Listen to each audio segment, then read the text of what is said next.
kita sebagai sumber inspirasi untuk menuju Indonesia yang berdaulat, mandiri, dan berkepribadian merupakan agenda prioritas saat ini yang harus dijalankan setiap unsur dalam pemerintahan.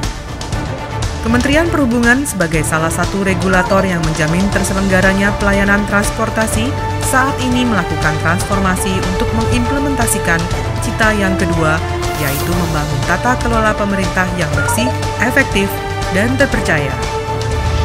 Transformasi Kementerian Perhubungan direalisasikan di semua pelayanan, yaitu perhubungan darat, laut, udara, serta perkereta-apian dengan menerapkan teknologi informasi sebagai alat untuk mewujudkan sistem pelayanan yang transparan, berintegritas, dan dapat memberikan kemudahan bagi pengguna jasa serta akuntabilitas. Tahapan transformasi dimulai di akhir tahun 2014 dengan membuka kontak center 151 untuk pelayanan masyarakat. Penggunaan email dinas sebagai alat komunikasi antar pegawai untuk keperluan internal dan eksternal dalam Kementerian Perhubungan, serta mendesain ulang website Kementerian Perhubungan. Dirjen Perhubungan Udara meluncurkan aplikasi Flight Approval Online untuk membantu maskapai mempercepat proses perizinan flight approval.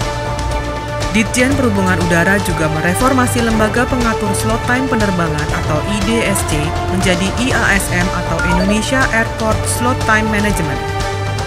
Dalam mengelola slot time, IASM melakukan perubahan yang sangat mendasar, yaitu pada pengaturan slot time yang sebelumnya dilakukan secara manual, kini dirubah menggunakan sistem web-based terintegrasi dan berstandar internasional.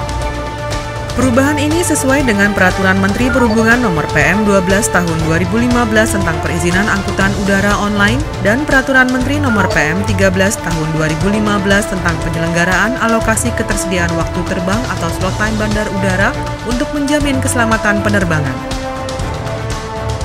Dalam mengelola slot time, IASM beranggotakan 3 perusahaan milik negara, yaitu Perum LPPNPI, Angkasa Pura I, dan Angkasa Pura II di bawah pengawasan langsung Ditjen Perhubungan Udara.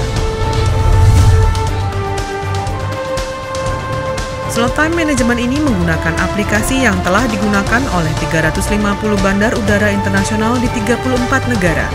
Dengan aplikasi ini, IASM akan mengatur slot time yang terintegrasi dengan Aviationet sehingga pengawasan oleh Ditjen Perhubungan Udara lebih efektif dan akurat. Aviationet adalah sistem berbasis SOA atau Service Oriented Architecture yang terintegrasi dengan SOA Kementerian Perhubungan yang dinamakan HubNet, di mana HubNet adalah salah satu bagian yang tak terpisahkan dari Blueprint National Single Windows atau NSW. Melalui Aviationet mengintegrasikan semua pelayanan online di lingkungan Ditjen Perhubungan Udara seperti slot time, izin usaha angkutan udara, izin rute penerbangan, dan flight approval. Untuk mengajukan izin rute penerbangan, pemohon cukup mengisi form dengan mengakses aol.depthub.go.id, kemudian menyiapkan dokumen yang telah di-scan untuk di-upload.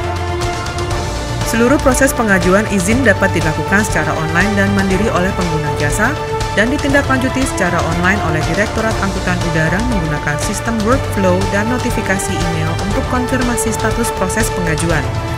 Izin rute penerbangan akan disetujui jika rute-rute yang diinginkan telah terdaftar dalam izin usaha angkutan udara.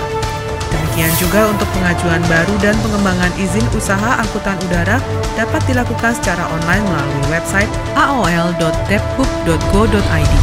Persetujuan terbang atau flight approval juga diproses secara online, sama seperti pengajuan izin usaha angkutan udara dan izin rute penerbangan dengan dokumen sesuai ketentuan.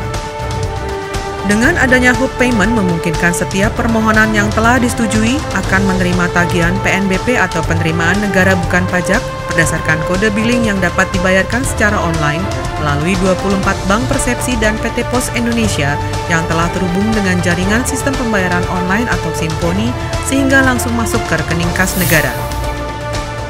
Hal ini sudah sesuai Peraturan Menteri Keuangan Nomor 32 PMK 5 2014 tentang menerima negara secara elektronik. Pengguna jasa dapat dengan mudah membayar PNBP melalui ATM, internet banking, teller, maupun edisi dari bank dan pos yang merupakan dari hasil kerjasama Hub Payment dengan Simponi sehingga memungkinkan setoran PNBP tersebut masuk ke kas negara dengan cepat dan transparan tanpa tambahan biaya lainnya. Melalui penggunaan teknologi terkini, Kementerian Perhubungan telah bertransformasi untuk menciptakan keselamatan dan meningkatkan pelayanan publik yang real-time, transparan, dan terintegrasi. Transformasi pelayanan angkutan udara di Kementerian Perhubungan. Keselamatan dan pelayanan prima merupakan prioritas kinerja kami.